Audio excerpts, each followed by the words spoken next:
জাতির উদ্দেশ্যে ভাষণে একটা কথা বলবেন, being a head of the government একটা কথা বলবেন, রাষ্ট্রীয় টেলিভিশনে একটা কথা বলবেন, কোন একটা দলের কাছে আলোচনায় গিয়ে সে কথা আপনি ভুলে যাবেন। এটা নিরপেক্ষতা ভঙ্গ হয়েছে। ইসলামী আন্দোলনের আমির মুফতি সৈয়দ রেজাউল করিম বলেন, মৌলিক সংস্কার নিয়ে গড়িমসি করা হবে জুলাই আগস্টের শহীদদের রক্তের সাথে বেইমানের শামিল। মৌলিক সংস্কারে কেউ কেউ গড়িমসি করছেন, এটা জুলাইয়ের সাথে বিশ্বাসঘাতকতা। স্বৈরাচার তৈরির রাস্তা খোলা রাখা যাবে না। সংস্কার না করে নির্বাচন আয়োজন করে দেশকে আবারও আগের অবস্থায় নিয়ে যাওয়া যাবে না। এবার ইসলামপন্থীদের ঐক্যের ব্যাপারে গণপ্রত্যাশা তৈরি হয়েছে।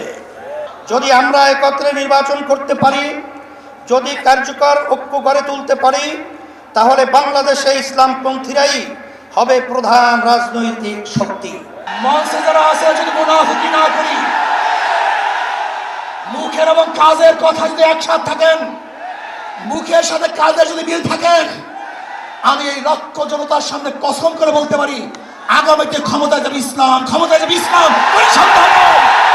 এ সময় এনসিপি সহ বিভিন্ন দলের নেতারা বলেন, আগামী জাতীয় নির্বাচন সংখ্যানুপাতিক পদ্ধতিতে করা, রাষ্ট্র সংস্কার ও গণহত্যার জন্য শেখ হাসিনার বিচার নিশ্চিত করা ছাড়া জাতীয় নির্বাচন জনগণের কাছে গ্রহণযোগ্য হবে না। বাংলাদেশকে যদি নতুন কাঠামোতে পরিচালিত করতে হয়, অবশ্যই পিআর পদ্ধতির বাস্তবতা নিয়ে আমাদের সকলকে গভীরভাবে ভাবনা করতে হবে। বাস্তবায়নের পথ আমাদেরকে অন্বেষণ করতে হবে। আমাদের এই বাংলাদেশের 24-এর অভ্যুত্থানের স্পিরিটের প্রশ্নে, ওই খুনিদের বিচারের প্রশ্নে, রাষ্ট্রের সংস্কারের প্রশ্নে আমরা ঐক্যবদ্ধভাবে এগিয়ে যাব। আমরা যতদিন ঐক্যবদ্ধ থাকব, ততদিন এই বাংলাদেশে আর কোনো হাসিনা মাথা উঁচু করে দাঁড়াতে পারবে না। রাষ্ট্র সংস্কার এবং জন আকাঙ্ক্ষার বাস্তবায়নে সমস্ত রাজনৈতিক দলগুলো জনসমাবেশের মাধ্যমে এই সরকারকে তাদের সমর্থন দেখিয়ে দেবে।